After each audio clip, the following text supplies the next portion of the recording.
Assalamualaikum warahmatullahi wabarakatuh. Awalul kalam, Allahumma salli wa sallim ala sayyidina wa habibina wa rasulina wa uswatina Muhammad wa ala alihi wa sahbihi ajma'in. Apa khabar para penonton sekalian? Sihat?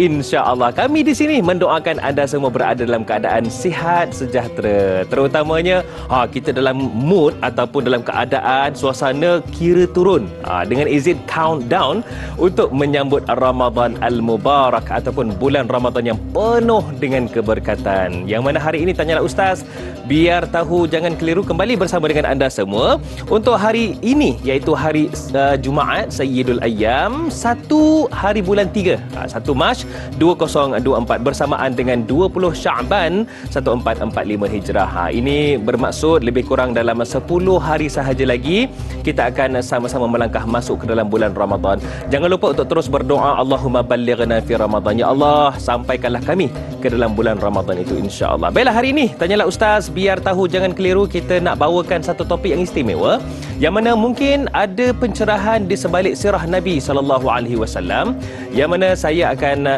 bersama dengan Al-Fadhil Ustaz Muhammad Afifi Syukril Naim. Yang kali pertama bersama dengan kita akan sembang-sembang dapatkan manfaat. Topik kita hari ini Rasulullah SAW dan Ibu Suswan. Assalamualaikum Ustaz. Waalaikumsalam warahmatullahi wabarakatuh. Apa khabar kita? Alhamdulillah sihat. Dengar cerita Ustaz orang Sungai Petani ni Ustaz. Betul. Jadi mungkin pagi ni Ustaz, ramai orang Sungai Petani bangga sebab Ustaz berikan kami semua, insya-Allah. Baik Ustaz, jika kita lihat untuk topik hari ini Rasulullah SAW dan Ibu Suswan, ia adalah sirah Nabi SAW, dan insya-Allah banyak pencerahannya Ustaz ya. Insya-Allah. Cumanya para penonton sekalian, jika ada soalan nak diajukan, kami amat alu-alukan. Antara mungkin cara untuk anda tanyakan soalan, anda boleh terus ke Facebook rasmi kami Tanyalah Ustaz TV3, boleh tinggalkan soalan di ruangan komen. Dan jangan lupa sambil-sambil tonton, sambil-sambil dapatkan manfaat, boleh catat nota, tolong. Saya minta anda semua tolong untuk kongsikan, tekan butang share untuk manfaat orang lain juga, insya-Allah. Baiklah, dengan lafaz Bismillahirrahmanirrahim Ustaz. Rasulullah SAW dan Ibu Suswan, sebagai permulaan perbincangan kita, apa sebenarnya gambaran awal perbincangan kita untuk pagi ini? Silakan Ustaz. Bismillahirrahmanirrahim. Assalamualaikum warahmatullahi wabarakatuh.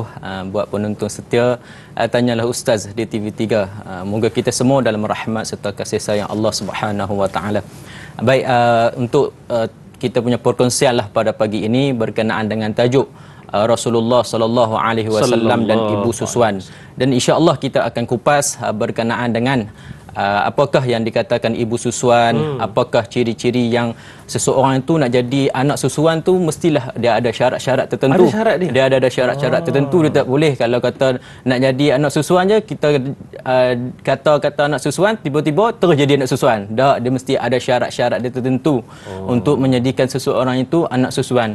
Dan bila mana dia jadi anak susuan dan ada taraf Ibu Suswan dan sebagainya, dia ada juga perkara-perkara yang kita perlu halusi berkenaan dengan hukum hakam yang mana Allah Subhanahu wa taala tentukan kepada kita semualah, insya-Allah. Insya-Allah, itu dia.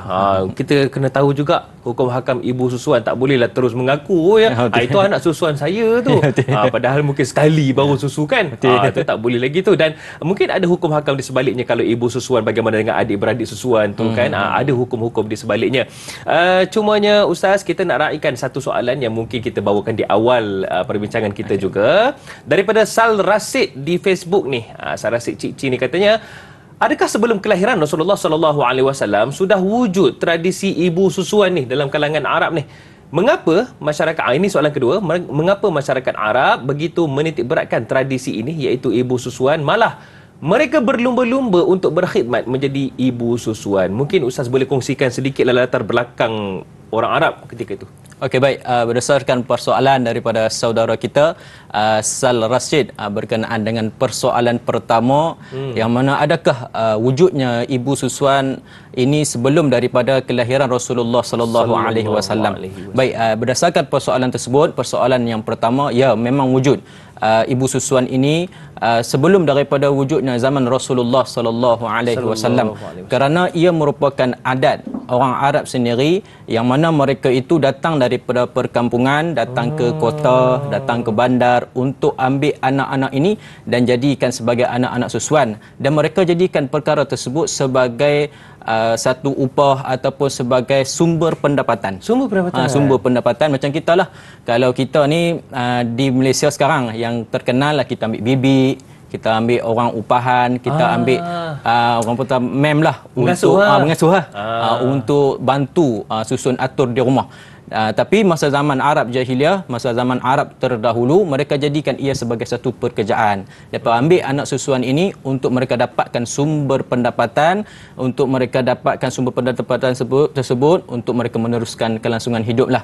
Dan persoalan kedua yang ditanya oleh saudara kita Sal Rashid, mengapakah masyarakat Arab begitu menitik beratkan tradisi ibu susuan, malah mereka berlumba-lumba untuk berkhidmat menjadi ibu susuan. Macam persoalan yang kita beritahu tadilah, bila ia menjadi salah satu sebagai satu sumber pendapatan ataupun benda yang mereka inginkan itu sebagai satu bentuk upah ataupun gaji lah, sebab tu mereka berlumba-lumba, malah mereka akan cari keluarga-keluarga yang berkemampuan. Kalau berkemampuan, sudah tentu dia mampu untuk banyak gaji, mampu banyak upah dan sebagainya. Dan kalau kata keluarga tu dia ada anak, cuma dia berada dalam keadaan yang miskin, yang tak mampu, mereka akan tengok-tengok dulu, mereka akan tinggalkan dulu, mereka akan cari keluarga-keluarga yang mampu dulu. Dan mereka akan minta izin untuk dibawa balik bela di kampung, dan mereka itu akan diupah dan sebagainya. Maksudnya mereka akan datang, contoh daripada luar, sebagai contoh Halimah itu sendiri datang daripada perkampungan Bani Sa'ad. Betul. Dan mereka datang ke Mekah untuk mencari anak-anak yang orang-orang yang berada dulu. Betul. Okey, soalan saya mungkin di sebalik apa yang Ustaz nyatakan tadi, adakah keluarga Nabi SAW ini, sebagai contoh Bani Hashim, adakah menjadi target utama mereka yang datang kerana latar belakang ahli keluarga ataupun keturunan Nabi itu sendiri adalah keturunan yang boleh dikatakan pemimpin di Mekah? Okey, baik. Berdasarkan persoalan daripada da'i sendirilah, iaitu perkampungan Bani Sa'ad, yang mana mereka datang ke Mekah Al-Mukarramah adalah bertujuan untuk ambil anak-anak yang orang kata dikatakan sebagai orang bandar lah. Dan keluarga Rasulullah itu adakah menjadi satu target mereka untuk jadikan Rasulullah itu sebagai anak susuan. Jadi riwayat menceritakan berkenaan dengan bila mereka datang ke rumah Rasulullah sallallahu alaihi wasallam, mereka tengok Rasulullah ni anak yatim piatu, ayah dah tak ada. Sebab Rasulullah kan ayah meninggal waktu Rasulullah duduk dalam kandungan lagi 2 bulan duduk dalam kandungan. Jadi Rasulullah dah tak ada ayah dan sebagainya. Mereka tengok dia ni anak yatim piatu ni, macam mana keluarga dia nak bayar kepada kami kalau kata-kata kami ambil dia untuk kita bela di perkampungan. Jadi pada waktu tu gerombolan ataupun kumpulan yang datang ke Mekah Al-Mukarramah, mereka datang semua dapat baby dah, sebab semua keluarga-keluarga yang mampu, yang boleh bayar untuk kalau kata mereka bawa balik anak-anak ini ke perkampungan mereka, mereka dapat upah dan sebagainya. Tapi mereka tengok keluarga Rasulullah ni, mereka rasa sangsi, mereka rasa macam tak yakin, sebab Rasulullah hanya ada ibu sahaja. Kalau macam kita tahulah, kalau kata ibu yang membesarkan anak ni, dia hanya dapat membesarkan anak hidup dalam keadaan mereka saja. Tapi kalau ada ayah, dia mungkin ada pendapatan yang lebih daripada itulah. Okey, saya ada satu soalan. Mungkin soalan ini mewakili yang menonton ketika ini. Sebagai mungkin mewakili ibu, nampak saya menyuarakan pandangan wanita, ya. Okey, baik. Mungkin agak suatu yang pelik apabila kita ada anak kecil, kita melahirkan, bukan saya melahirkan, ya, anda ya melahirkan anak, kemudian kita memberikan izin kepada orang yang begitu jauh tinggal dari kawasan kita untuk disusukan. Adakah tradisi masyarakat Arab ketika itu sudi dan merelakan anak mereka diambil keluar dari kota itu untuk disusukan?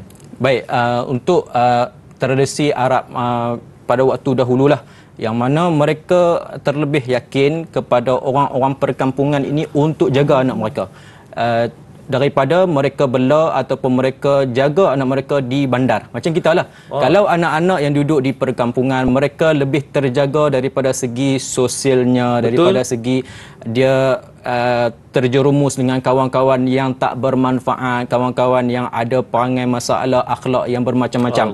Jadi mereka akan lebih sukarela ataupun lebih berkeyakinan untuk hantar anak-anak ini ke perkampungan. Sebab di perkampungan ini, kalau macam kita tahu di Malaysia ni puluhan, dia punya terjaganya lebih terjamin. Jadi disebabkan itu, kebanyakan orang-orang Arab yang duduk di kota, yang duduk di Mekah Mukarramah, duduk di bandar dan sebagainya, mereka akan hantar anak-anak mereka dan berikan kepada orang-orang yang duduk di perkampungan untuk jaga anak mereka.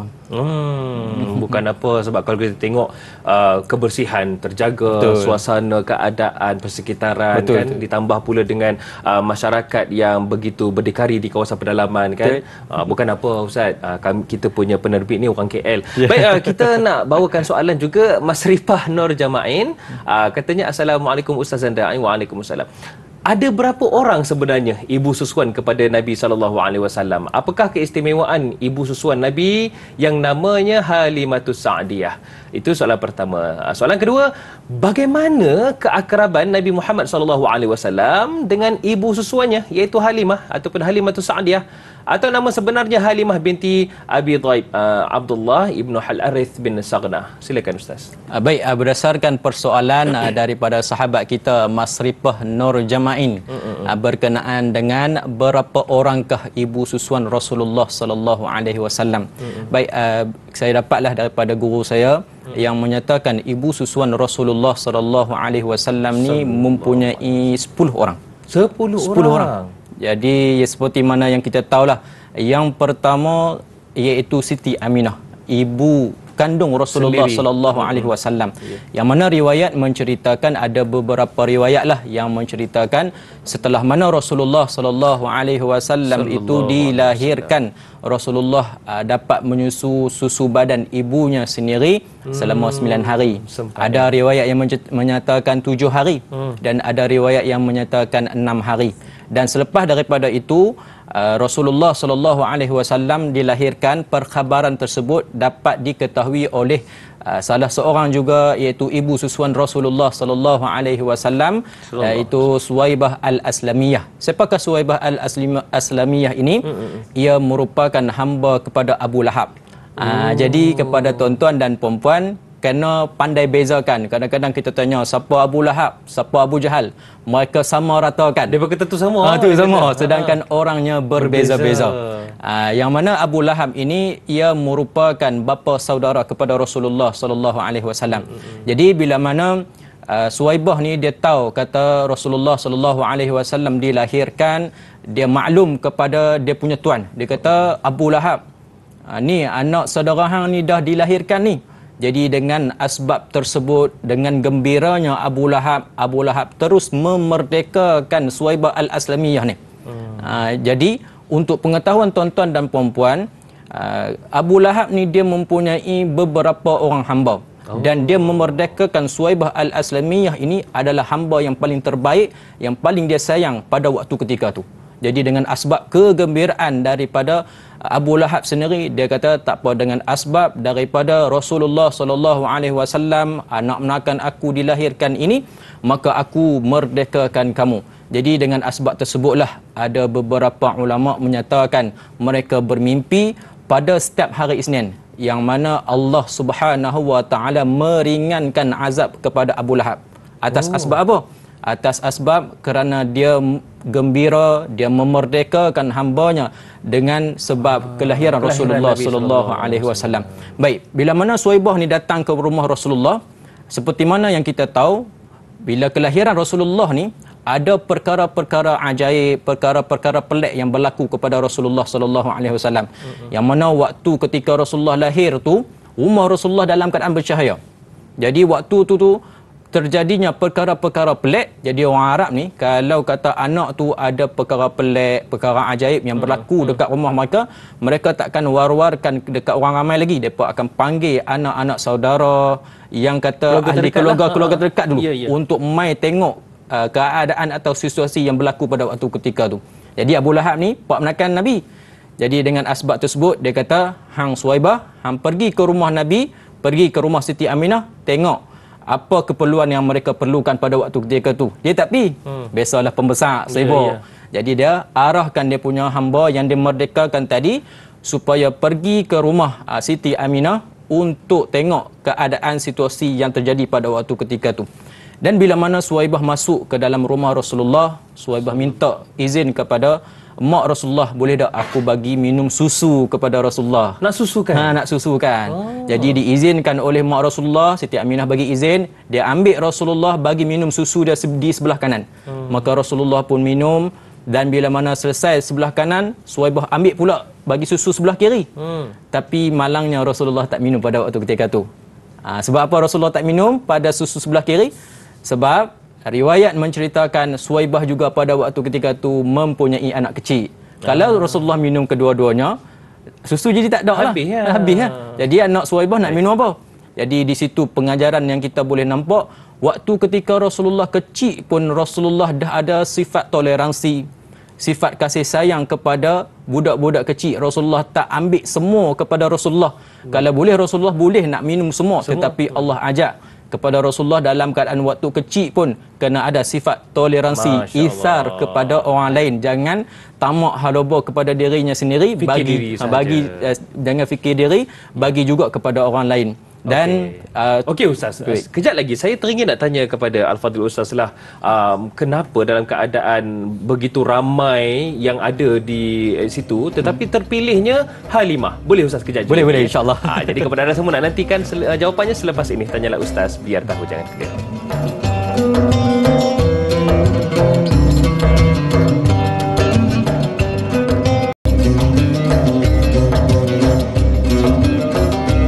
Tak kira di mana sahaja anda menonton ketika ini, terima kasih diucapkan kerana terus menyokong, dan atas tontonan dan juga sokongan anda kami terus teguh berdiri di sini. Dan difahamkan, sahabat handai Tanyalah Ustaz biar tahu jangan keliru, yang menonton turut dari Bandar Seri Begawan di Brunei. Bahkan ada yang menonton dari Woodlands, Singapura. Apa khabar orang Kota Singa? Okey, alhamdulillah, Ramadan tak lama dah kan. Dan mungkin ada juga dari Batam dan juga Riau di Indonesia. InsyaAllah mudah-mudahan pagi ini kita bersatu untuk kita dapatkan ilmu. Dan hari ini para penonton sekalian, kita dapatkan perincian berkaitan dengan sirah Nabi SAW. Topik kita Rasulullah SAW dan Ibu Susuan. Dan kita bersama dengan Al-Fadhil Ustaz yang kali pertama tahu secara langsung hari ini. Mungkin ada ucapan, boleh ucap dekat Facebook tu kepada Al-Fadhil Ustaz. Kita bersama dengan Ustaz Muhammad Afifi Shukrin Naim. Baik Ustaz. Tengok Ustaz pun muda lagi, Masya Allah. Seronok bila jumpa sama-sama muda ni.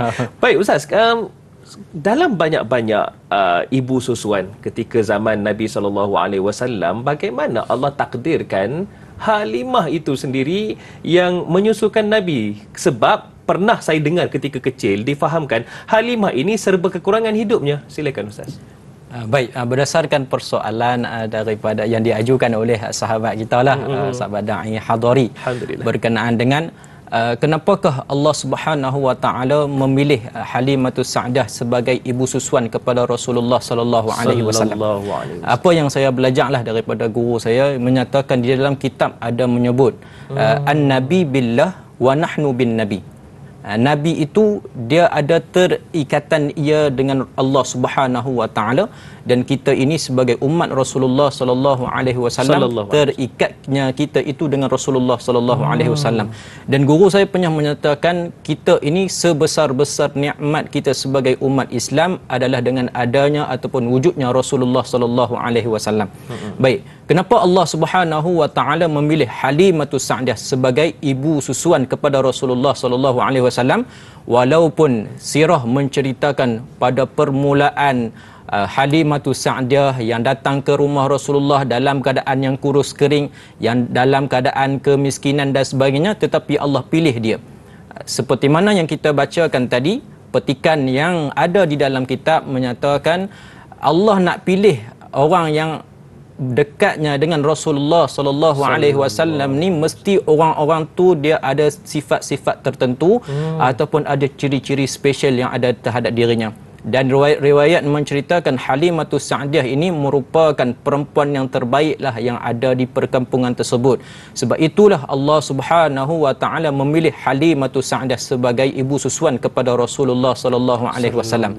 Jadi ibu susuan yang kita nyatakan tadi, Rasulullah ada 10 ibu susuan, dan daripada 10 ibu susuan tersebut semuanya perempuan-perempuan yang terpilih, perempuan-perempuan yang terbaik di sisi Allah Subhanahu wa taala, untuk Allah jadikan mereka itu untuk bagi susu kepada Rasulullah. Ialah nak masukkan susu mereka itu ke dalam tubuh yang mulia, mestilah orang itu juga ada sifat ataupun kepribadian yang terbaik di sisi Allah Subhanahu wa taala. Jadi dengan seperti mana yang kita tahu yang Rasulullah sallallahu alaihi wasallam duduk dengan Halimatus Sa'diyah ni terlalu lama. Dialah yang paling lama duduk dengan Rasulullah sallallahu alaihi wasallam. Riwayat menceritakan sampai umur 4 tahun. Sampai kisah yang mana Rasulullah duduk dengan Halimatus Sa'diyah ketika mana yang peristiwa pertama dibelahnya dada Rasulullah pun, masa tu Rasulullah duduk juga dengan Halimatus Sa'diyah pada umur 4 tahun. Jadi menjawab persoalan yang ditanyakan oleh da'i tadi, oleh sahabat saya, sebab apa Allah pilih Halimatus Sa'diyah untuk jadi ibu susuan kepada Rasulullah. Jadi ke 10 orang yang Rasulullah sallallahu alaihi wasallam minum susu mereka itu, merekalah perempuan-perempuan ataupun wanita-wanita yang baik ataupun yang mana budi pekertinya lebih terbaik di sisi Allah Subhanahu wa taala untuk mereka bagi susu kepada Rasulullah sallallahu alaihi wasallam.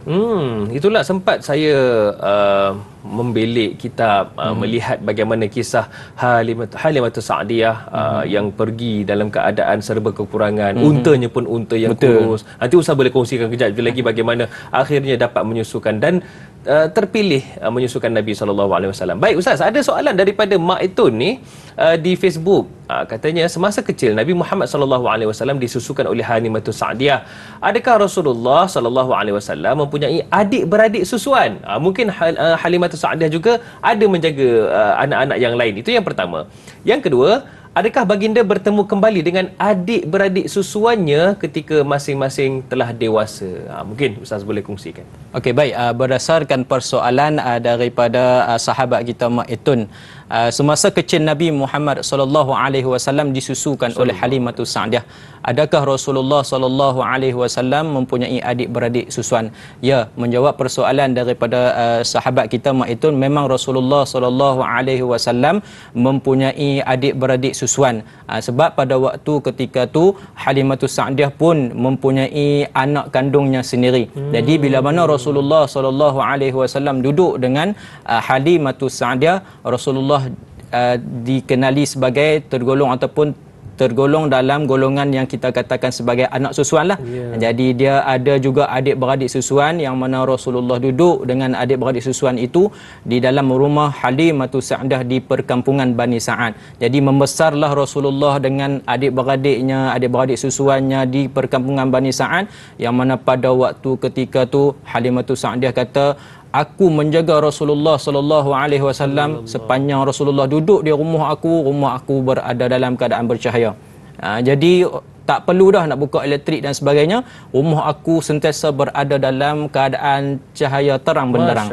Jadi penternakan yang aku bela semuanya gemuk-gemuk belaka. Sebab daripada wujudnya Rasulullah sallallahu alaihi wasallam duduk dalam perkampungan ataupun di rumah Halimatus Sa'diyah. Barakah itu ada barakah. Jadi ulama menyatakan setiap benda yang ada kaitannya dengan Rasulullah sallallahu alaihi wasallam mestinya adanya keberkatan dan adanya kebaikan.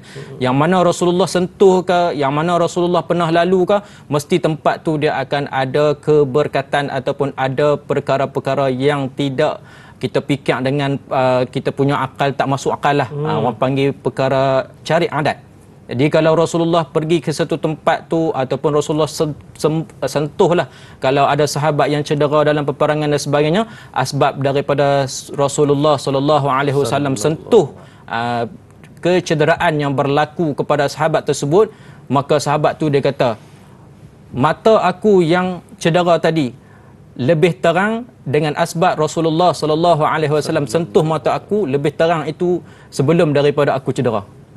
Asbab daripada keberkatan yang ada pada Rasulullah sallallahu alaihi wasallam. Allahu akbar. Baik Ustaz, mungkin saya suka juga bawakan soalan yang berkaitan dengan isu semasa lah. Kalau kita tengok, mungkin taklah semua, tetapi wujud antara ibu bapa mutakhir yang sekarang terlepas pandang, iaitu fasa awal dalam mendidik ataupun memberi kasih sayang kepada anak-anak.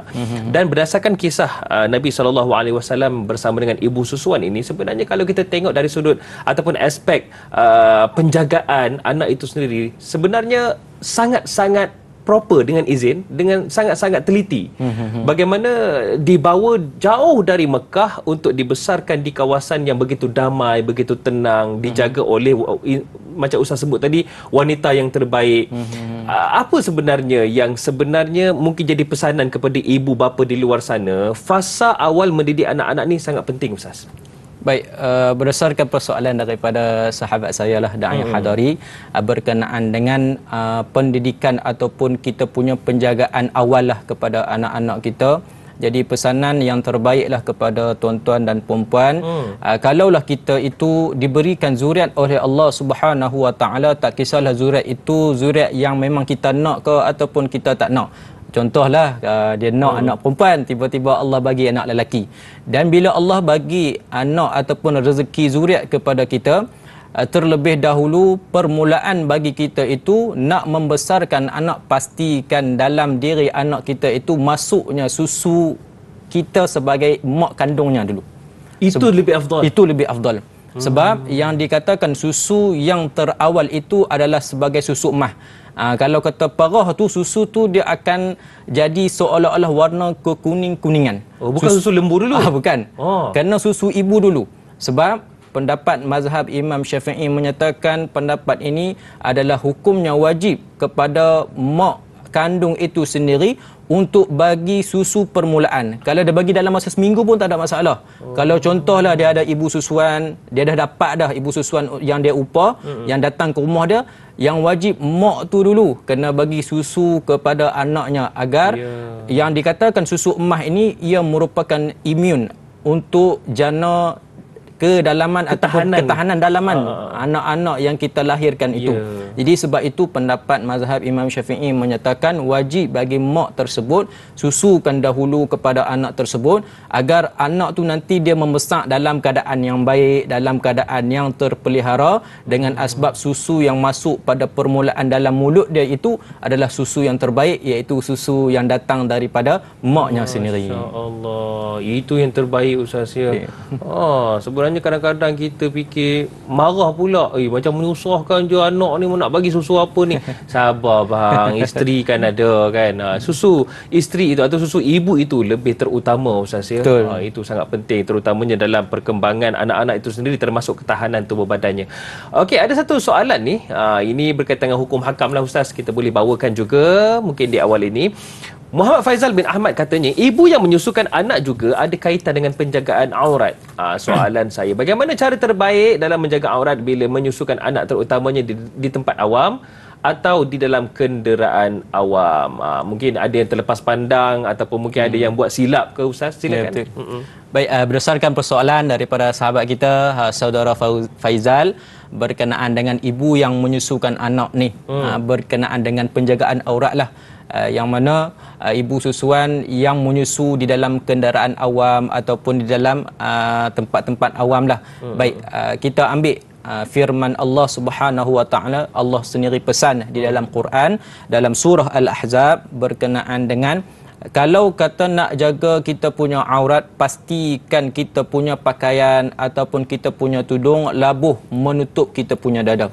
Seperti mana firman Allah Subhanahu Wa Taala, ya ayyuhan nabi qul li azwajika wa banatika wa nisa'il muslimin yudnina 'alaihin min jalabibihinna dzalika adna ay yu'rafna fala yu'dzain. Wahai para nabi, pesanlah kepada isteri-isterimu, kepada anak-anak perempuanmu, kepada perempuan-perempuan mukmin, supaya mereka melabuhkan pakaian mereka untuk menutup mereka punya tubuh badan keseluruhan ketika mana mereka keluar.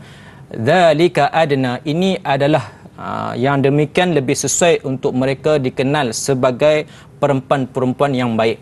Jadi berdasarkan firman Allah Subhanahu wa taala ini, kita boleh ambil sebab ini merupakan firman Allah.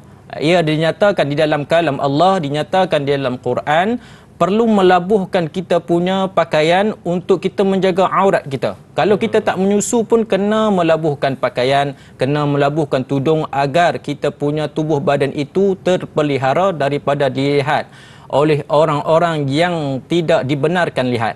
Orang panggil orang-orang yang diharamkan untuk melihat tubuh badan kita. Tambah-tambahlah kepada ibu-ibu yang menyusu, kepada ibu-ibu yang menyusu di tempat awam. Nak pastikan aurat kita terjaga daripada dipandang oleh orang-orang yang tak dibenarkan pandang. Maka kita kena pastikan pakaian kita itu labuh dan dia longgar. Dan pernahlah kita tengok mak-mak yang menyusu ni di tempat-tempat awam, mereka akan masukkan kepala anak dia tu di dalam tudung dia, untuk dia menjaga aurat daripada dipandang. Kadang-kadang kita tak perasan, kita selak-selak, dia akan ternampak juga sikit disebabkan kita terlepas pandang daripada segi bab pemakaian tu. Jadi pastikan selepas daripada ini, bila kita nak menyusu di tempat awam, dalam kenderaan awam dan sebagainya, pastikan kita memakai pakaian yang mana yang telah difirmankan oleh Allah Subhanahu wa taala, insya-Allah. Itu dari sudut wanita lah. Yang lelaki pun satu hal juga. Kalau dah tahu ada orang nak menyusukan anak tu, janganlah dinengoknya pula. Kadang tu dia perhati pula tu. Aduh, hai masalah ya. Tengok anak orang, teringat anak kita. Tengok isteri orang, terlupa bini kita. Ni masalah juga tu. Baik Ustaz. Gurau Ustaz. Okey Ustaz, soalan daripada Adib Aizuddin, katanya bagaimana hubungan pertalian antara anak susuan dengan anak kandung? Adakah mereka dah dikira adik-beradik? Okey, itu soalan pertama. Soalan yang kedua, Adib tanya, adakah boleh diteruskan penyusuan susu ibu setelah anak itu melebihi usia 2 tahun? Rasa macam rindu pula nak susukan. Umur 2 tahun lebih pun susu je lah katanya. Boleh ke? Silakan Ustaz. Baik. Berdasarkan persoalan yang diajukan oleh sahabat kita lah, saudara Adib, bagaimanakah hubungan pertalian di antara anak susuan dengan anak kandung itu? Baik, pertalian ataupun hubungan pertalian di antara anak susuan dengan anak kandung itu, dia boleh terjalin, kita kena tengok daripada segi perspektif hukum lah. Kalau terjalinnya ataupun dikenal pasti kita itu sebagai anak susuan, maka ada beberapa hukum yang perlu kita pandang, yang perlu kita perhalusi, iaitu hukumnya berkenaan dengan haram. Dan bila kita dah berstatus sebagai anak susuan, maka sebagai contohlah, Da'i Hadari ini sebagai saudara kandung saya, maka haram untuk saya berkahwin dengan segala benda yang berkait dengan persaudaraan daripada segi nasab untuk Da'i Hadari. Tak boleh lah. Tak boleh. Sebagai contoh, mak Da'i Hadari sebagai ibu susuan kepada saya. Jadi saya haram untuk berkahwin dengan mak Da'i Hadari. Ataupun Da'i Hadari ataupun sahabat kita ada saudara kandung perempuan, adik perempuan, ada kakak perempuan. Saya tak boleh kahwin kalau kata daripada segi nasab pun tak boleh kahwin. Kalau kata saya ini sebagai anak susuan pun tak boleh untuk berkahwin dengan anak ataupun anak kandung ataupun adik-beradik kandung yang ada kaitan nasab dengan Da'i Hadari. Saya ada adik perempuan Ustaz. Itu daripada segi perumpamaan ataupun penyesalan je lah. Baik. Dan persoalan kedua yang menyatakan untuk pertalian antara anak susuan dengan anak kandung ini, kita tengok daripada segi hukum halal pula. Dah bila jadi status anak susuan ni dengan anak kandung ataupun saudara kandung kita, apakah yang membolehkan kita buat ketika kita berada, situasi kita berada dengan saudara kandung kita. Jadi dalam bab halal, daripada segi penjagaan aurat, dah boleh dah kita lihat saudara kandung kita ini, lihat seperti mana kita lihat saudara kandung kita sendirilah. Walaupun kita ni anak susuan, kita boleh lihat dia seperti mana kita lihat saudara kandung kita sendiri. Tapi kenalah tengok dalam keadaan yang orang panggil dalam keadaan normal lah. Tak boleh dah tengok dalam keadaan berahi. Tiba-tiba tengok lagi rasa gairah, rasa nak pula. Tak boleh lah. Sama kalau kita saudara kandung kita sendiri pun, kalau walaupun dibolehkan, tapi tengok dalam keadaan berahi ke dalam keadaan yang kita gairah dan sebagainya, itu pun tidak dibenarkan. Itu kena jagalah. Dan yang dihalalkan ketika kita ini berstatus anak susuan dengan saudara kandung kita sendiri, yang halal itu kita boleh bermusafir dengannya dalam tempoh lebih daripada 3 hari. Dan halal juga bila kita berada dengan saudara kandung kita di dalam rumah, kita boleh berkhawat dengan dia. Maksud berkhawat di sini bukannya kita yang kita dok faham berkhawat buat benda yang bukan-bukan. Berkhawat ni maksudnya di dalam satu rumah, walaupun dia itu saudara kandung perempuan, kita ni lelaki, kita ni anak susuan, kita boleh duduk dalam rumah seperti mana kalau kita duduk dalam rumah dengan saudara kandung kita pun dibenarkan. Nah, baik. Jadi baik. Okey, baik Ustaz. Mungkin pencerahan di sebalik macam mana pula kalau anak tu lebih daripada 2 tahun, boleh ke kita susukan? Cumanya jawapannya kejap lagi Ustaz ya. Boleh insya-Allah. Jadi kepada anda semua, jangan duk pergi mana-mana, hampa kena tunggu. Sambung start lagi. Tanyalah Ustaz, biar tahu jangan keliru.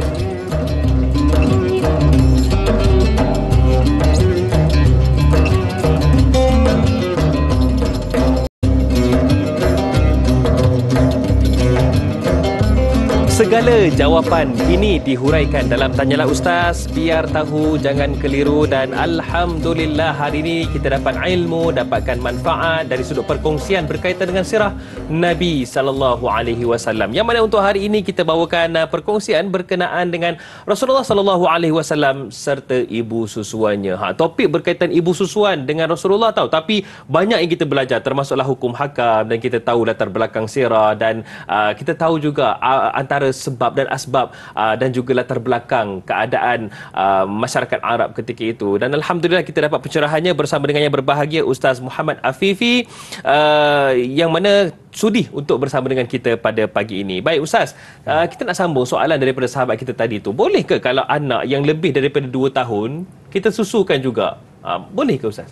Baik, berdasarkan persoalan daripada sahabat kita tadi berkenaan dengan boleh ke tak untuk kita susukan budak yang melebihi daripada 2 tahun. 2 tahun. Baik, seperti mana firman Allah Subhanahu wa taala di dalam surah Luqman berkenaan dengan Allah Subhanahu wa taala firmankan, wa wassaynal insana biwalidayhi hamalathu ummuhu wahnan ala wahnin wa fisaluhu fi 'amain wa wassaynal insan. Dan ketika mana kami berpesan kepada manusia, wa wassaynal insana biwalidayhi hamalathu ummuhu wahnan ala wahnin wa fisaluhu fi 'amain. Ketika mana kami berpesan kepada manusia-manusia itu untuk mereka berbuat baik kepada orang tua mereka, yang mana mak mereka ini mereka mengandungkan dalam keadaan yang bertambah susah tu kuih bertambah. Wa fisaluhu fi 'amain, dan mak ini memisahkan susu setelah mana mereka melepasi daripada 2 tahun. Baik, berdasarkan firman Allah Subhanahu wa taala seperti yang di dalam Quran dalam surah Luqman tadi menyatakan mak yang memisahkan susu, yang bagi anak dia lepas daripada 2 tahun tu dia tak bagi susu dah. Jadi boleh ke tak untuk bagi susu selepas daripada 2 tahun? Baik, untuk ibu-ibu nak bagi susu kepada anak yang melebihi 2 tahun tidak ada masalah. Harus untuk dia bagi susu kepada anak yang melebihi 2 tahun. Boleh. Jadi kalau kata nak susu sampai umur 3 tahun ke umur 4 tahun pun tak ada permasalahan. Selagi mana budak tu seperti mana yang kita tahulah susu ibu ni adalah susu yang terbaik. Jadi kalau anak tu dia tak mau pisah susu dengan mak dia lagi, ataupun dia tak mau renggang susu dengan mak dia lagi, maka teruskanlah susu, sebab hukumnya harus untuk dia bagi susu kepada anak tersebut selagi mana anak itu pinta untuk dia minum susu ibunya. Sebab seperti mana yang dalam firman tu bagi tahu kata kena pisahkan susu ketika umur 2 tahun. Itu adalah sekurang-kurang untuk kita cukupkan ataupun kita nak bagi kesempurnaan kepada budak tersebut.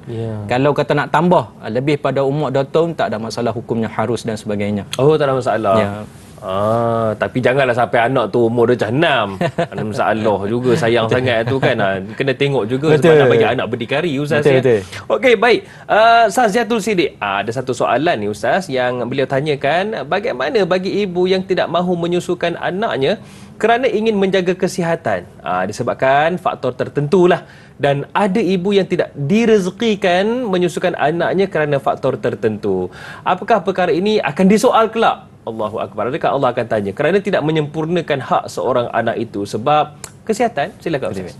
Baik, berdasarkan persoalan yang ditanya oleh sahabat kita lah, Puan Sahzatul Siddiq, berkenaan dengan menyusukan anak. Dia tak mau menyusukan anak ni disebabkan faktor kesihatan dan sebagainya. Jadi dia tanya, adakah nanti ini ketika di padang mahsyar dia akan ditanya di soal kelak oleh Allah Subhanahu Wa Taala, kenapa tak susukan anak?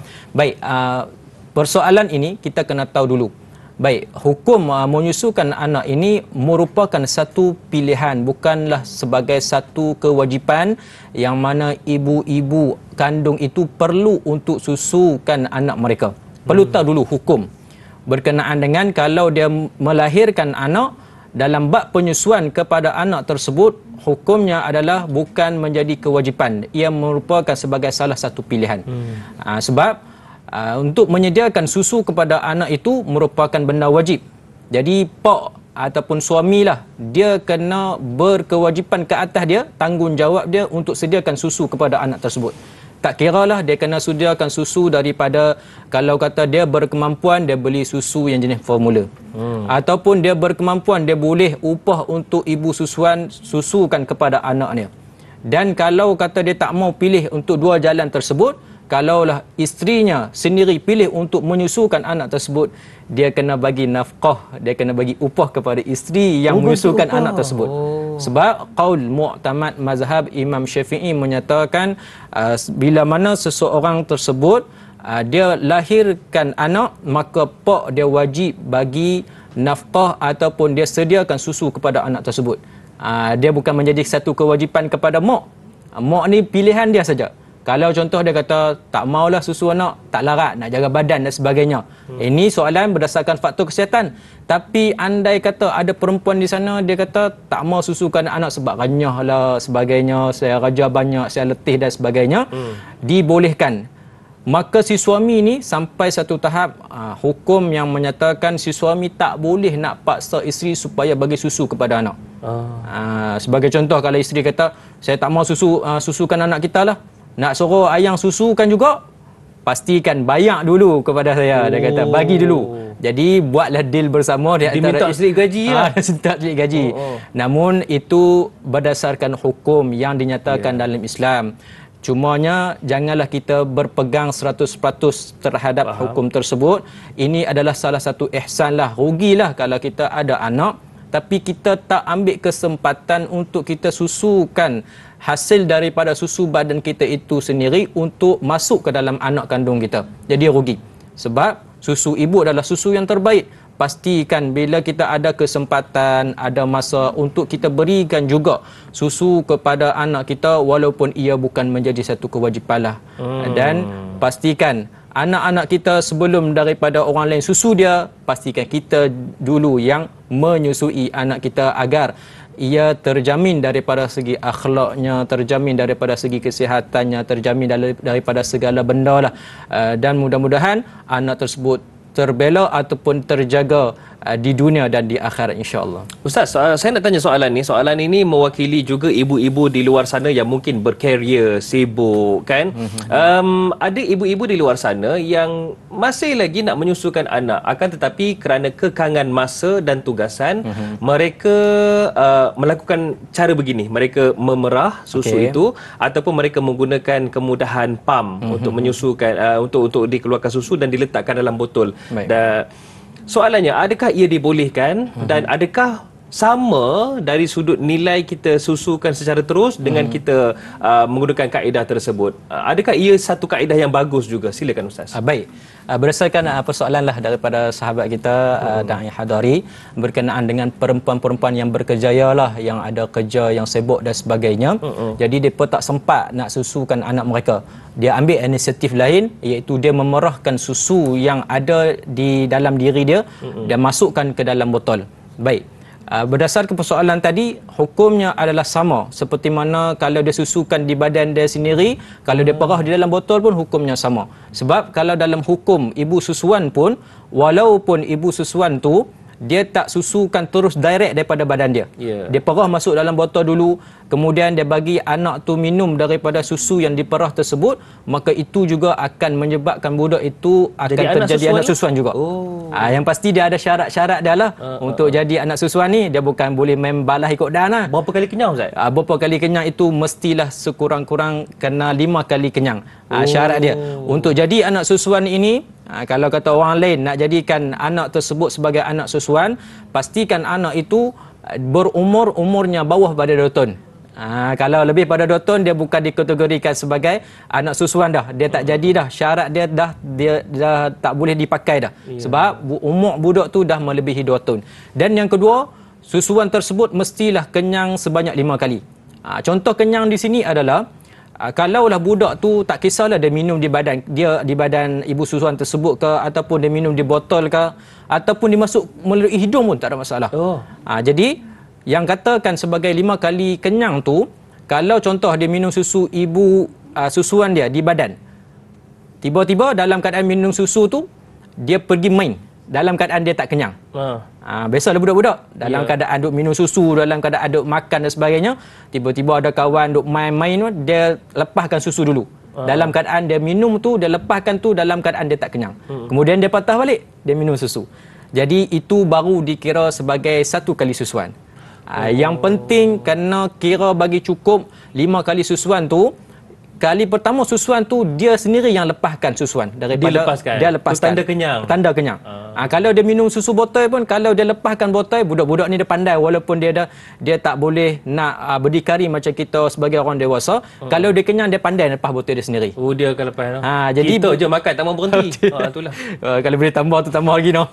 Jadi bila dia lepaskan botol susu dia kali pertama itu, itulah dikira sebagai 1 kali susuan, dan itulah menjadi satu syarat ataupun menjadi ketetapan bahawasanya budak tersebut sebagai budak ataupun anak susuan lah kepada ibu susuan tersebut. Jadi soalan saya tadi yang kedua tu, iaitu adakah ia juga bagus alternatif bagi bukan ibu susuan, ibu tu sendiri.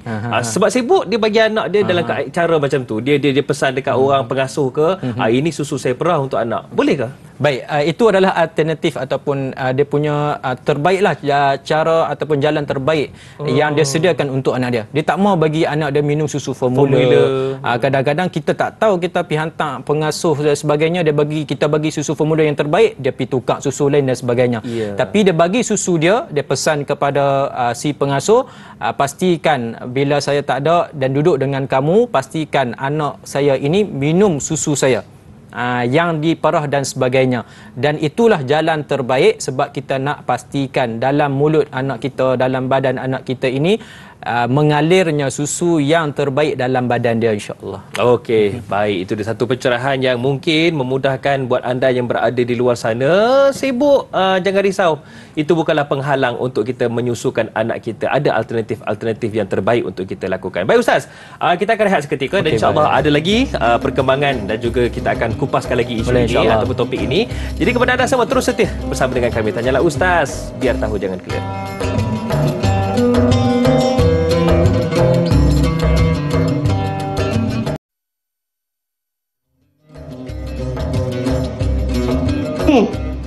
Kat sekolah awak tak makan.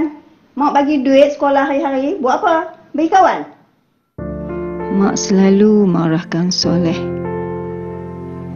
Tak pernah buat bersangka baik dengan Soleh. Mak fikir Soleh anak yang nakal. Mak penat cari duit. Soleh habiskan macam tu je. Rupanya mak yang tersalah sangka. Duit belanja sekolah Soleh sebenarnya dihabiskan untuk sedekah di masjid. Keluh dan terharu bila mak tengok kebaikan Soleh menjadi ikutan anak-anak masjid yang lain. Nak, maafkan mak ya nak.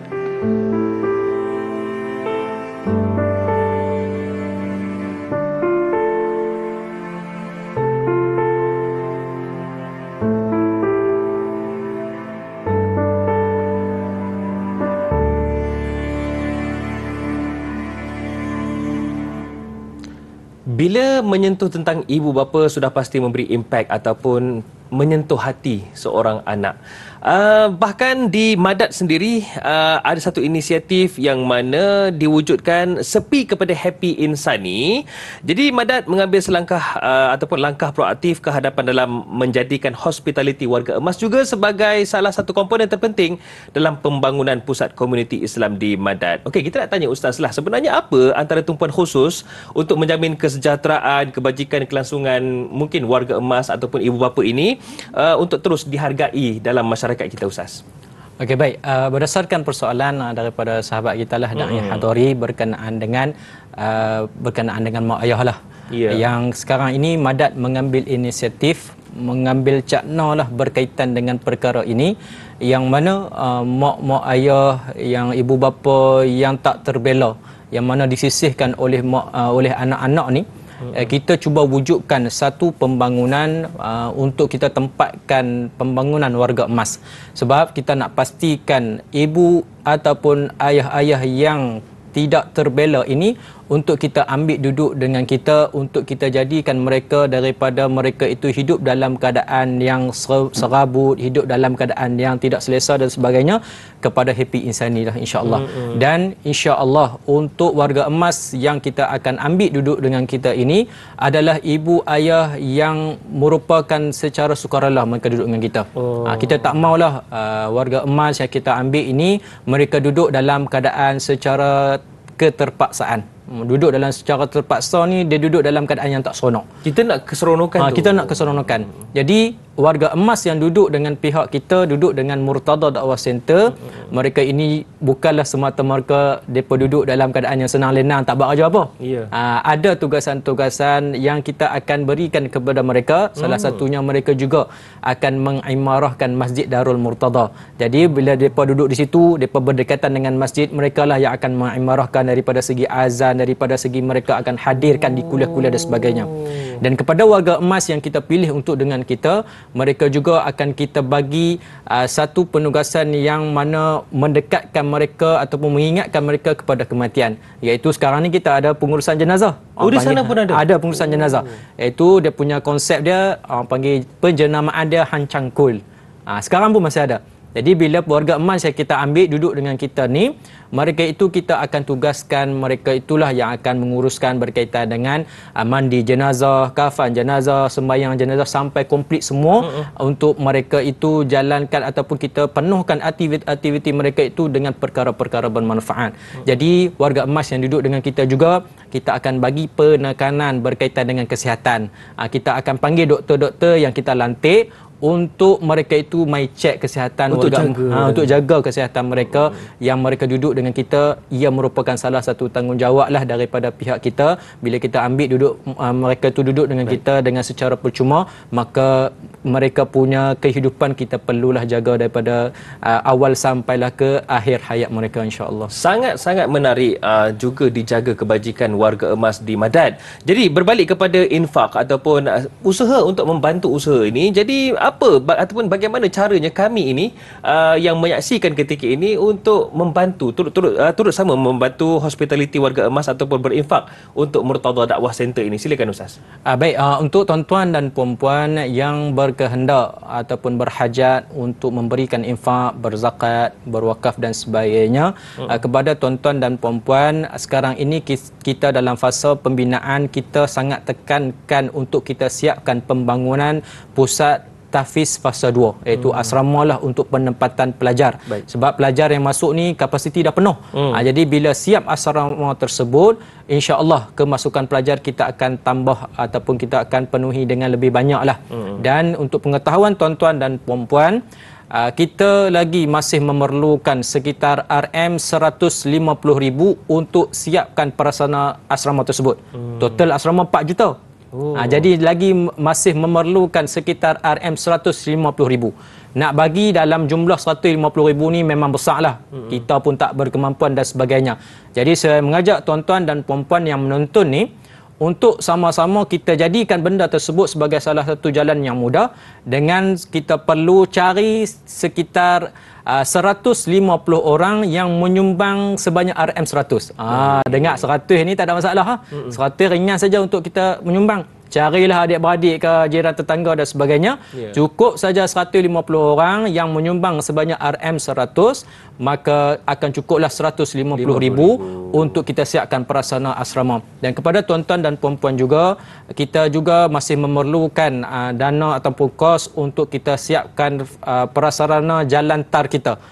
Sebab kalau kata orang yang dah berkesempatan datang ke sana, untuk jalan tar kita dah hampir siapkan setengah. Jadi memerlukan sedikit lagi kos untuk kita siapkan jalan tar tersebut. Dan kepada tuan-tuan dan puan-puan yang nak menyumbang, boleh scan QR code di kaca televisyen tuan-tuan dan puan-puan, ataupun boleh ambil nombor akaun yang tertera di kaca televisyen tuan-tuan dan puan-puan di dia punya Yayasan Murtada Berhad. Ataupun boleh call, boleh WhatsApp kepada pihak kami. InsyaAllah kita jawab dengan secepat yang mungkin lah. Dan kepada yang menyumbang, berzakat, berwakaf dan sebagainya, kita menyediakan e-book sejumlah 90 buah e-book dalam laman web madatcenter.com. Ni e-book ni di tangan saya. Ni e-book lah. Ni e-book secara fizikal. Kalau kata orang yang menyumbang datang di Madat, datang di kita punya office, kita akan sediakan e-book secara fizikal. Tapi kita tak boleh nak sediakan fizikal sebanyak 90 buah e-book. Nak dapatkan 90 buah e-book tu boleh pergi kat laman web madatcenter.com. Dan yang tak berkemampuan, boleh juga kita buat pahala dengan kita iklankan, dengan kita war-warkan maklumat ini agar kita juga peroleh pahala dengan kita sambil-sambil ambil makluman untuk kita war-warkan dan maklumkan kepada orang lain, insya-Allah. InsyaAllah. Dapatkan info lanjut tuan-tuan dan puan di www.madatcenter.com. Seronok buku ni kerana siap ada hadis berkaitan anak derhaka dan ada kisah Uwais Al-Qarni.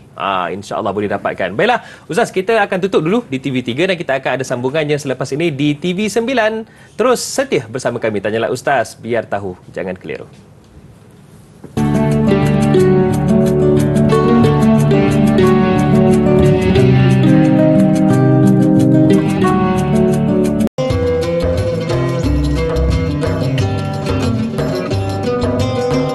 Alhamdulillah. Para penonton sekalian, terima kasih kerana terus setia bersama dengan kami. Segala jawapan dihuraikan dalam Tanyalah Ustaz, biar tahu, jangan keliru. Mana tidaknya, perasan atau tidak, setiap hari pasti akan ada sahaja isu yang mungkin kita ni tertanya-tanya, apa jawapan ini, hukumnya apa kan. Mungkin ada juga antara kita yang tertanya-tanya macam manalah nak jawab ni kalau kata isu ni berlaku. So jangan risau. Jadi kepada anda semua, terus bersama dengan kami kerana di sinilah jawapannya. Dan hari ini kita bicarakan tentang Rasulullah SAW dan Ibu Susuan. Bersama dengan yang berbahagia Ustaz Muhammad Afifi Shukri Naim. Ustaz ni tadi kami sempat sembang sambil-sambil kita berehat seketika. Rupanya muda benar Ustaznya, Masya Allah. Dan insya-Allah kita doakan Ustaz istiqamah dalam memberi ilmu, memberi pencerahan kepada semua, insya-Allah. Baik Ustaz, kembali kita bicarakan topik ini. Ada satu doa pula dah. Satu soalan daripada Nur Dahlia Biru. Katanya, adakah akhlak dan kepribadian yang baik daripada ibu susuan itu akan mempengaruhi bayi yang disusukan? Ada kena-mengena ke?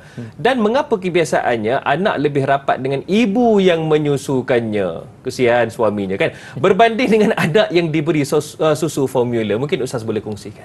Okey, baik. Berdasarkan persoalan daripada sahabat kita, Nur Dahlia Biru. Jadi biru ni dia suka color biru kot. Jadi baik, persoalan daripada sahabat kita, adakah akhlak dan kepribadian yang baik daripada ibu susuan akan mempengaruhi bayi yang disusukan? Ya, betul. Jadi sebelum untuk kita ambil ibu susuan ataupun upah ibu susuan ni, kena pastikan siapakah ibu susuan yang nak kita ambil itu untuk jadikan dia sebagai ibu susuan kepada anak kita. Kena tengok latar belakang. Kena tengok latar belakang. Sebab pepatah menyatakan ar-ridha yughayyiru tibang. Dengan sebab menyusu ni, dia akan mengubah kita punya kita punya peribadi anak-anak tersebut. Jadi kena pastikan ibu susuan itu seperti mana yang dikatakan oleh Imam Ghazali, kena pilih perempuan tu mestilah daripada kalangan perempuan yang solehah. Dan perempuan tersebut adalah perempuan yang jenis makan makanan yang jenis halal. Tak boleh kita nak ambil sembrono ikut dan kita nak ambil perempuan-perempuan yang jenis makan makanan yang haram dan sebagainya. Oh, tak boleh. Sebab bila dia makan makanan haram, kemudian susu yang lahir daripada orang yang memakan makanan haram tersebut, takut-takut makanan yang susu yang diberikan kepada anak kita tu, susu tersebut akan mengalir masuk dalam perut budak tersebut, maka pembentukan akhlak budak tersebut dia akan jadi tak baik. Adakah ada kesan? Ada kesan dia. Sebab kita tengok kisah yang pernah diceritakan oleh Tok Guru saya sendirilah, dia cerita yang berdasarkan pepatah tadi, ar-ridha yughayyiru ittiba', dengan sebab menyusu akan mengubah sifat peribadi budak tersebut.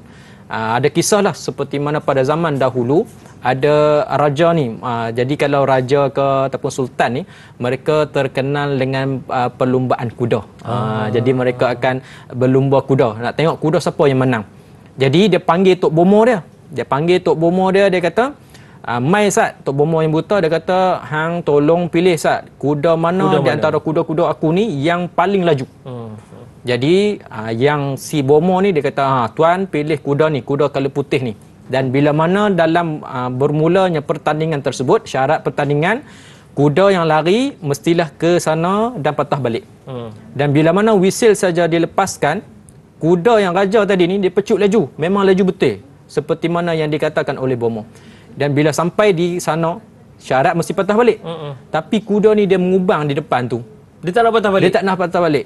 Jadi bila disoal semula, sebab apa kuda tu boleh duk pergi mengubang depan tu?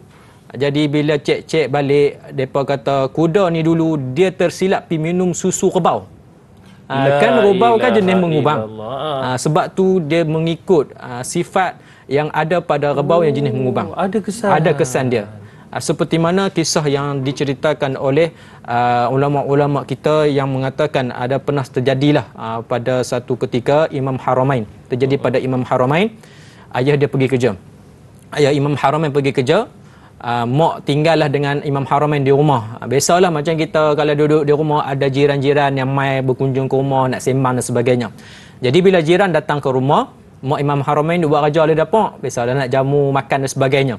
Jadi dalam keadaan mak Imam Haramain duduk di dapur ni, tiba-tiba Imam Haramain menangis. Bila menangis, seperti mana yang kita tahu, adat orang Arab ni mereka akan susukan budak ikut suka mereka je. Baik. Bila Imam Haramain menangis, jiran tadi ni ambil Imam Haramain lalu menyusukan badan dia. Bila selesai menyusu dan semua selesai, ayah Imam Haramain pulang ke rumah dan dia tanya kepada isteri dia, yang tadi ada orang main rumah kita ke? Jadi isteri dia pun kata dekat suami, dia kata betul tadi inilah kawan cik mai duk sembang-sembang apa semua. Kemudian ayah Imam Haramain tanya kepada isteri mak Imam Haramain lah, tanya dia ada buat apa-apa ke dekat anak kita. Jadi mak Imam Haramain pun berkata, waktu ketika cik duduk di dapur tadi ni, dia tak cakap bahasa Kedah, dia cakap Arab lah. Dia kata waktu cik duduk di dapur, ni anak kita dia menangis. Jadi jiran kita lah ambil dia susukan badan dia. Jadi dengar sahaja jawapan daripada isteri ataupun mak Imam Haramain ni, lalu ayah Imam Haramain ambil Imam Haramain, tunggingkan kepala daripada atas ke bawah, pegang kaki ni, korek balik, bagi keluar susu yang disusui oleh jiran tadi. Maka Imam Haramain bila besar, Imam Haramain kata, oleh asbab susu yang keluar daripada mulut aku ini tidak keluar habis, ada sedikit sisa-sisa yang berada dalam mulut ataupun badan Imam Haramain, oleh sebab itulah aku mewarisi sifat bengis ataupun sifat pemarah lah daripada perempuan tadi. Jadi sangat penting kalau kata kita nak cari ibu susuan, kena tengok daripada segi kepribadian perempuan tadi. Jangan main sembrono je. Kalau kata ada orang ambil upah untuk susuan, kita terus ambil dia. Cek dulu latar belakang dia, latar belakang dia. Sebab ia akan mempengaruhi sifat anak kita. Sebab anak kita tu dia bukan nak hidup lah tu je, dia akan hidup sepanjang hidup dia. takut-takut dengan asbab kita tersalah pilih ibu susuan akan menjerumuskan anak kita kepada benda-benda yang tak elok, kepada akhlak yang tak elok dan sebagainya. Sebab anak kita itu sebagai permata kita, kita nak tengok dia dalam keadaan yang baik, maka kita juga sebagai tanggungjawab kita untuk cari ibu susuan yang terbaiklah untuk anak kita, mudah-mudahan. Okey, baik Ustaz, ini mungkin soalan daripada saya mewakili para penonton di luar sana. Katakanlah seorang wanita yang dia tak mampu pun nak menyusukan atas faktor tubuh badannya lah. Jadi beliau ada anak, jadi kerana teringin, tambah-tambah bila tengok tanyalah Ustaz pagi ni, teringin nak menyusukan anak, termotivasi untuk menyusukan anak, dia ambil hormon ataupun mungkin ada ubat-ubat yang membolehkan beliau menghasilkan susu. Adakah ia dibolehkan dari sudut hukum? Baik. Berkenaan dengan seseorang lah, bila dia tengok live ni, bila dia tengok rancangan ini, dia rasa teringin untuk susukan anak. Ataupun mungkin nak susukan anak orang lain. Susukan anak orang lain. Sedangkan Allah tak rezekikan dia ada susu di badan. Baik, untuk pengetahuan tuan-tuan dan perempuan, sebenarnya untuk susu badan yang berada dalam diri seseorang perempuan itu, dia terhasil daripada hubungan bersama di antara suami dan isteri. Hasil hubungan bersama, mani itu melekat di dalam diri seorang perempuan. Oleh sebab itulah terjadinya susu. Dan bila berlakunya hubungan sesama suami dan isteri, tiba-tiba tidak ada susu dan sebagainya, maka dia boleh ambil pil-pil yang mana dicadangkan oleh doktor, selagi mana pil tersebut ataupun ubat tersebut tidak mengganggu gugat ataupun memberi kemudaratan ataupun kesan yang tak baik kepada perempuan tersebut, maka hukumnya harus. Sebab dia makan ubat tu, mungkinlah dalam diri dia tu ada tempat-tempat yang tersekat, tempat-tempat yang menghalang daripada susu keluar. Jadi dia makan ubat atas saran doktor. Jangan dia mandai-mandai. Kena rujuklah. Jadi atas saranan doktor, bila dia makan ubat boleh mengeluarkan susu, boleh diri dia itu berada dalam keadaan yang sihat, maka hukumnya haruslah untuk perempuan-perempuan ataupun wanita-wanita, ibu-ibu di sana yang berkeinginan untuk menyusukan anak ataupun menyusukan anak orang lain lah, insya-Allah. Okey, itu sangat penting dalam masalah lah. Jadi boleh hukumnya harus. Boleh harus. Ustaz, ya. Okey Ustaz, kalau kita tengok kan soalan daripada Fatin Syuhaidah ni pula, saya ada satu soalan yang mungkin berantai, lebih kurang soalan Fatin ni. Fatin Syuhaidah di Facebook katanya, apakah hukum wanita menyusukan anak susuannya tanpa izin suami? Suami tak tahu, tahu-tahu ada baby kat rumah, dia kata ni anak susuan kita bang. Boleh ke macam tu? Baik, berdasarkan persoalan daripada sahabat kita Fatin Syuhaidah berkenaan dengan apa hukum wanita dan menyusukan anak susuan tanpa izin suami. Baik, kita jawab dulu. Hukum dalam Islam menyatakan haram untuk perempuan itu dia menyusukan anak ataupun menyusukan anak dia ke dia menyusukan anak orang lain tanpa izin suami. Dia kena minta izin suami dulu. Sebab susu itu merupakan hak suami. Dikatakan sebagai suami itu sahibul laban, iaitu pemilik bagi susu tersebut. Kena minta izin suami. Kalau kata suami tak izinkan untuk dia susu budak tersebut, maka kalau dia buat juga, dia buat benda yang haram, lagi berdosa. Takut-takut dia nak buat benda baik, nak susukan budak yang jadi tak baik pula dengan asbab tidak mendapat keizinan daripada suami lah. Jadi kena jaga-jagalah dalam bab tu. Kalau suami tak izin, maka kita pujuklah. Mudah-mudahan dengan pujukan kita, dia memberi keizinan untuk kita beri susu kepada budak tersebut. Rupanya suami itu adalah tuan empunya susu di badan isteri, ya? Betul. Baru kita tahu. Baik Ustaz, itu dari sudut izin tu. Kejap je lagi kita nak tahu juga dari satu sudut yang lain. Katakanlah kita lalu dekat shopping mall ke apa kan, tengok budak ni comel lah, teringin nak susu kan. Perlu minta izin ke? Kejap lagi boleh Ustaz? Boleh. Nantikan jawapannya selepas ini. Tanyalah Ustaz, biar tahu jangan keliru.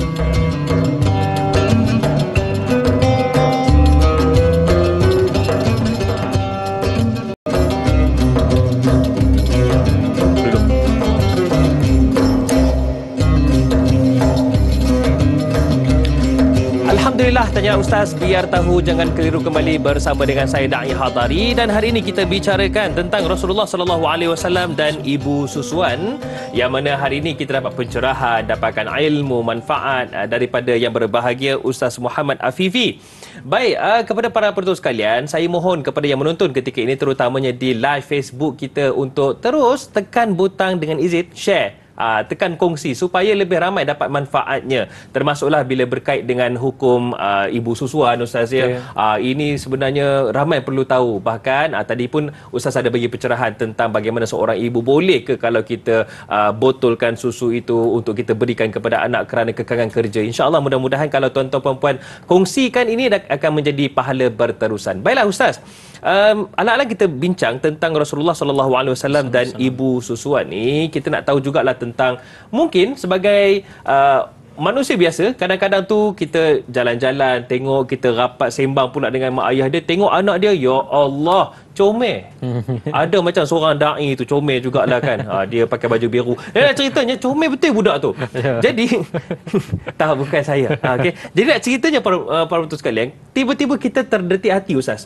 Nak susukan bayi tu, nak susukan budak itu, perlu minta izin kepada ibu dan ayahnya, dan katakanlah kalau nak cukupkan beberapa kali kenyang tu, adakah kita perlu teruskan hubungan dengan ibu dan ayah tu? Silakan Ustaz. Baik, berdasarkan persoalan yang diajukan oleh sahabat kita lah, Da'i Hadari, berkenaan dengan kalaulah kata kita pergi jalan-jalan dan sebagainya, tiba-tiba kita nampak ada budak ni dia sangat comel. Kita sangat comel hotel lah, kita teringin dengan dia.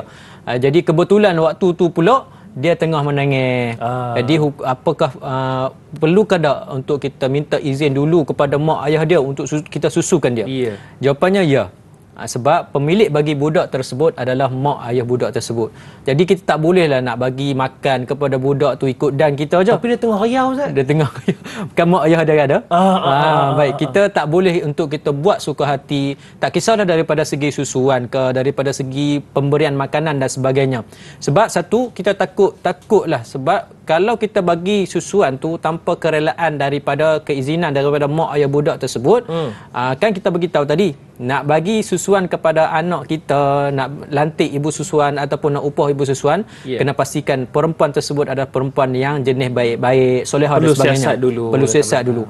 Tapi kalau kata kita pergi bagi terus, kalau tanpa keizinan daripada mak ayah budak tersebut, takut-takut akan menimbulkan pergaduhan. Dia kata, pandai-pandai hang bagi anak aku makan ni sebab apa? Kan?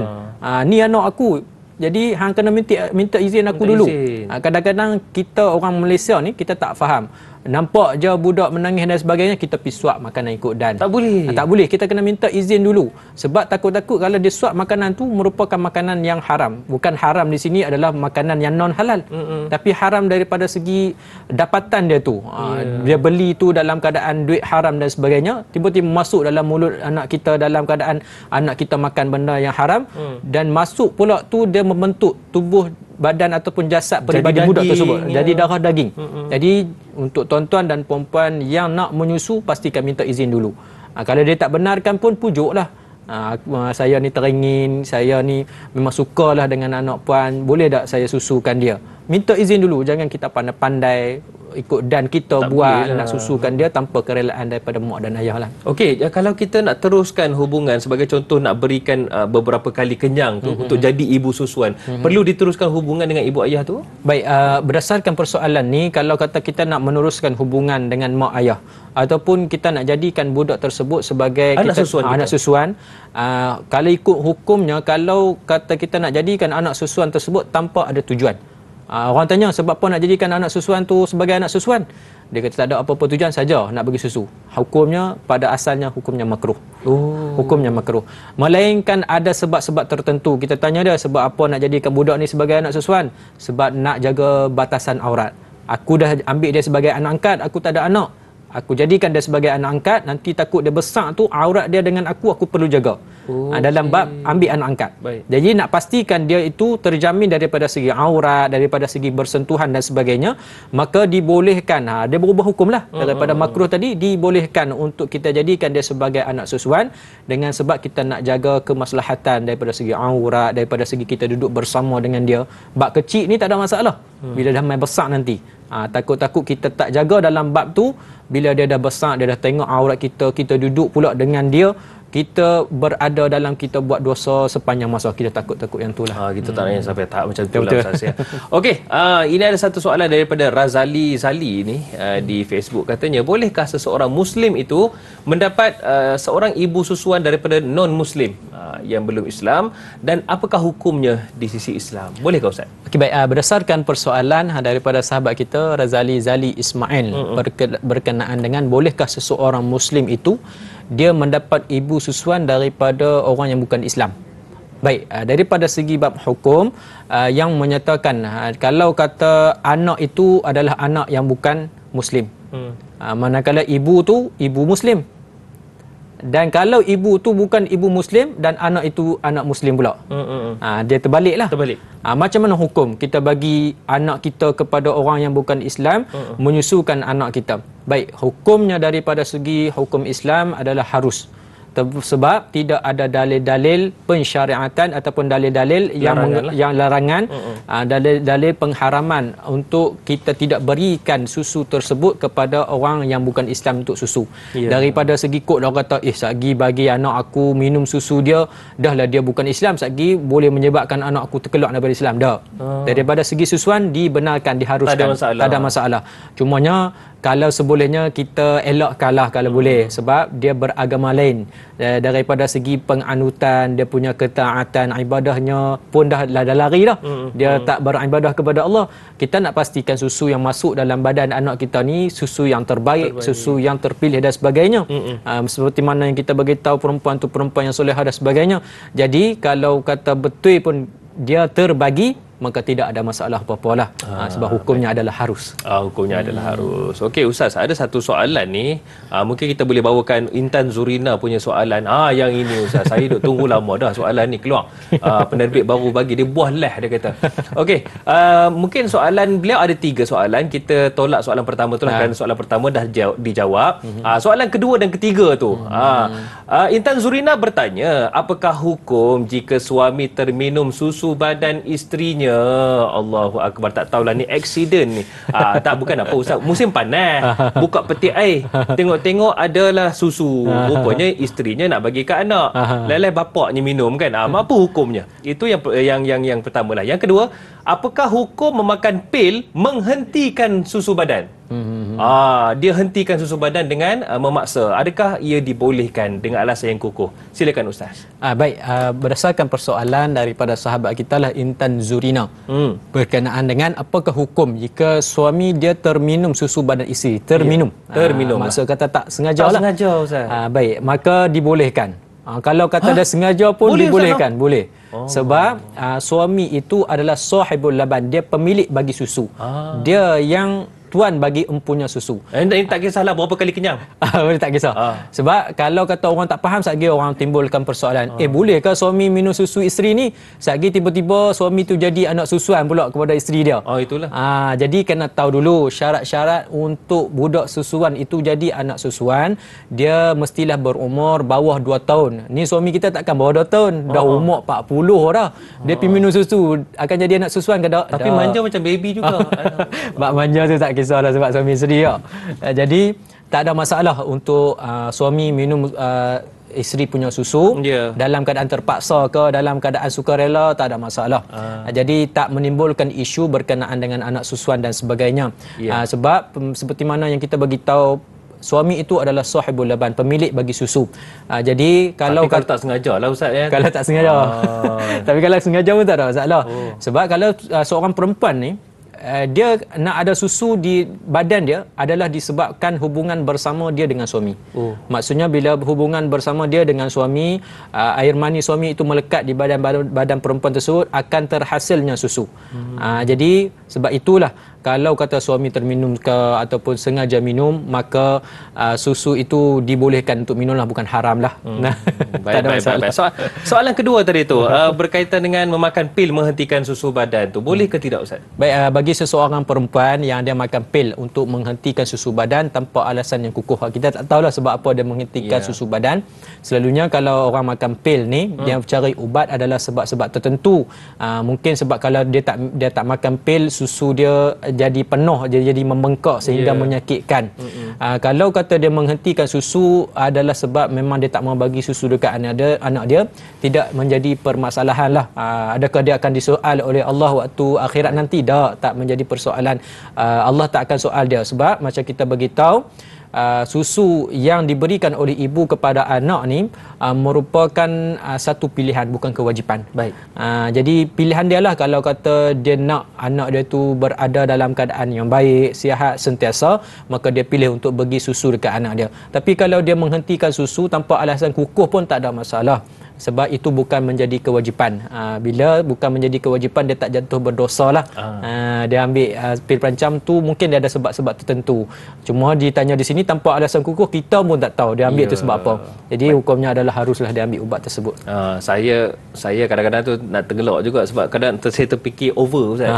Kan tadi Ustaz ada kongsikan yang sebenarnya kalau memilih ibu tu penting, takut nanti anak terkesan kan. Nanti kalau suami terminum susu isteri tu tak sengaja, tiba-tiba suami pula kuat membawang. Contoh-contohlah. Okey, kesimpulan Ustaz, mungkin pelan tindakan kita Ustaz. Sebenarnya pentingnya sentuhan ibu kepada anak ketika menyusu. Tambah-tambah kalau kita ada eye contact ataupun ada komunikasi mata antara ibu dan anak tu, sebenarnya sangat penting dalam memberi kasih sayang awal kepada anak tu. Mungkin ada pesanan daripada Ustaz. Baik, untuk pengetahuan tuan-tuan dan puan-puan berkenaan dengan soalan yang ditanyakan oleh sahabat kita lah, Da'i Hadari, berkenaan dengan bila anak-anak kita ni yang disusui oleh ibunya sendiri. Sebenarnya benda tersebut adalah benda yang terbaik lah untuk mak-mak ataupun ibu-ibu amalkan. Sebab waktu ketika dia menyusukan anak tersebut, dia mestilah dalam keadaan dia peluk anak tersebut. Seperti mana yang mata dia bertentang mata dengan anak, dan dalam keadaan dia menyusukan anak tu, pastikan dia dalam keadaan yang terbaik. Dia baca Quran ke, dia berzikir ke, dia selawat ke, sebab susu yang lahir daripada mak dia akan terus masuk dalam mulut anak ni. Jadi kita nak susu yang masuk tadi ni adalah susu yang terbaik, yang mana susu tu dia akan membentuk tubuh badan anak kita. Jadi sebab itulah kalau boleh kita ambil inisiatif, kita ambil, kalau kita ni orang yang sibuk, orang yang tidak berkesempatan, curi satu masa, bagi sempat juga untuk kita bagi juga susu kita kepada anak tersebut. Sebab dalam keadaan kita peluk ni, kita nak duduk dengan anak-anak kita ni dalam keadaan dia berumur setahun, 2 tahun, 3 tahun, 4 tahun ni dalam tempoh masa yang singkat lah. Nanti bila besar, nanti dia tidak akan merasai perasaan tersebut. Kalau kita tak berkesempatan untuk kita memeluk dia dalam keadaan kita menyusukan dia, kita takut-takut nanti besar tu dia akan jadi janggal dengan kita. Dia akan berasa renggang dengan kita. Chemistry kita tu dengan dia takkan ada. Sebab waktu kecil pun kita dah tak bagi layanan kasih sayang dekat dia. Jadi bila besar ni, dia nak menjauhkan diri dengan kita. Banyak benda yang dia buat tanpa pengetahuan kita. Sebab apa? Dia kata waktu kecil dulu mak aku tak pernah kasih sayang dekat aku, tak pernah bagi belayan manja dekat aku. Besar ni tambah-tambah lah. Takkan main besar baru nak susu anak. Betul. Masa kecil lah kita ambil pilihan, kita ambil jalan untuk kita bagi juga kesempatan untuk kita susui anak kita. Mudah-mudahan anak yang lahir daripada zuriat kita ni, dia membesar dengan terbaik dan dia merupakan orang yang beriman, bertakwa, dan dia punya akhlak terbaiklah di sisi Allah. Dan inilah yang berlaku juga kepada Nabi SAW dan juga Halimah yang memberi kasih sayang kepada Nabi SAW. Baik Ustaz, doa ringkas sebagai penutup tanyalah Ustaz kita pada hari ini untuk mulakan pagi ini. Silakan Ustaz.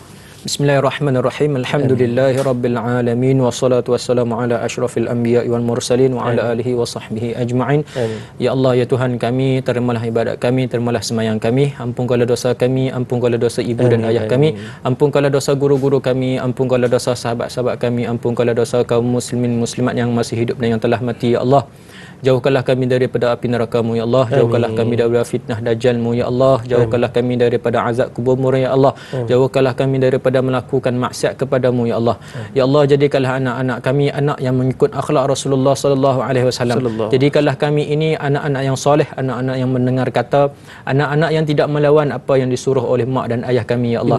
Ya Allah, Kau permudah mudahkanlah segala urusan kami, Kau murahkanlah rezeki kami ya Allah. Ya Allah, Kau bagilah kesempatan untuk kami bertemu dengan Ramadan-Mu ya Allah. Untuk sama-sama kami melakukan ataupun memperbanyakkan amalan kepadamu ya Allah. Kau bagilah kesempatan kepada kami untuk berjumpa dengan Ramadan-Mu ya Allah. Untuk sama-sama kami buat ibadat kepadamu ya Allah. Untuk sama-sama kami buat amalan kebaikan kepadamu ya Allah. Rabbana atina fid dunya hasanah wa fil akhirati hasanah wa qina adzabannar. Wa sallallahu ala sayyidina Muhammad wa ala alihi wa sahbihi ajma'in. Subhana rabbika rabbil izzati amma yasifun. Wassalamu ala al-mursalin walhamdulillahi rabbil alamin. Terima kasih diucapkan kepada Al-Fadhil Ustaz Muhammad Afifi Syukri Naim kerana sudi bersama dengan kami Ustaz ya. InsyaAllah kita akan bersama lagi. InsyaAllah. Baiklah, saya Da'i Hadari mohon permisi undur diri. Assalamualaikum warahmatullahi wabarakatuh.